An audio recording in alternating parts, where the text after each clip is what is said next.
وزير ku-xigeenka cusub ee wasaaradda warfaafinta iyo shaqaalaha ugu soo dambeeyay in wasaaraddan aan wax ku sii baran doono wasiir shirkad dowlad uu joogo iyo shaqaale diyaarsan oo aqoonteeda iyo xirfadeeda leh xaqiiqii aniga waxaan aaminsanahay in meeshan hadda ii magacaabay aan idiin noqon doono shaqaale idinka idiin shaqeeya wax badan sida hadda aad u dhistaan nidaamka dowladnimada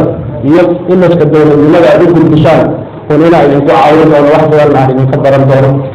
wasaaradda warfaafinta ayaa ku shaqayn doonta 2 tir oo udub dhaxad u ah guusha qaranimada Soomaaliya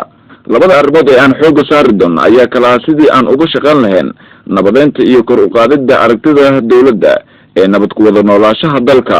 halka tiirka labaadna uu yahay in ay is aqbalaan bulshada Soomaaliyeed taas oo furweyn u ah mideynta shacabka jamhuuriyadda sidii uu aaminsan yahay Daahir Maxamuud Geelle wasiirka warfaafinta dhaqanka iyo dalxiiska number 1 waxaan rabaa inaan wax ka bedelo waa fariinta lagu lagu socon doonto hadii la yiraahdo mid waxa waaye nabadeynta la shaqeynayna nabadeynta dawladda ay wado oo qaranka Soomaaliya baarkiisa oo dhaxadkiisa oo nabad hadii la helo wax la arkay kala socon karaan taas aan ka qayb qaadanaynaa fikradaha nabadda diidan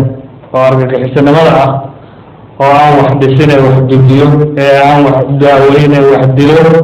fikradaha la dirayna marka nabadeynta kaalin ku lahaanaynaa kaalinta ciidanka dhamaystirto amba kaabto amba garab socod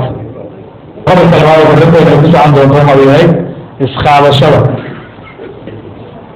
waxa laga wadaa waan badanaa malaayiin waa bulshada Soomaalida hal dad bay isku sama cidgeed midka faqiirka ay midka wadanka midka mas'uulka ahayn midka mas'uulka salaam midka ku xigo midka deegaanka la cidna safarma dadka waxay horumar ku gaari karaan inay isqaataan ay isaqbalaan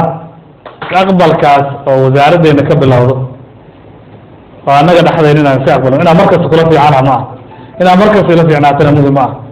laakiin waa inaan soo gaarsiinaa heer aan isla shaqeyn karno wasaaradda waxa hor yaala sidii dib loogu dhisi lahaa xarunta murtida iyo wacyigelinta qaranka wakaaladihii kale ee ay wasaaraddu lahayd iyo dhismaha aqoonta iyo wax soo saarka shaqaalaha wasaaradda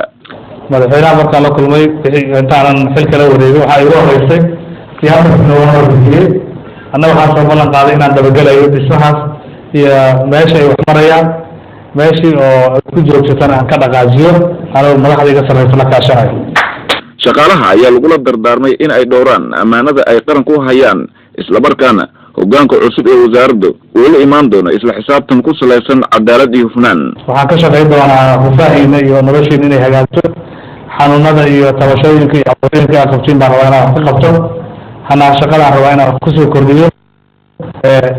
shaqada xooggeeda waxaa qabanaya idinka oo dadka qabto hanaanka meelaha in laga hadlo ay tahay anagu jeexi doonaa anagoo dowladdeena la tashanayno aad iyo aad u mahadsantihiin ugu dambeyntii wasiirka oo ay su'aalo weydiiyeen qaar ka mid ah shaqaalaha wasaaradda ayaa ballan qaaday in uu istaagi doono sidii loo horumarin lahaa warbaahinta kaabayaasha wasaaradda fariinta shaqaalahana uu gaarsiin doono madaxda sare ee dalka Axmed Cumar warbaahinta qaranka Soomaaliyeed magaalada Muqdisho.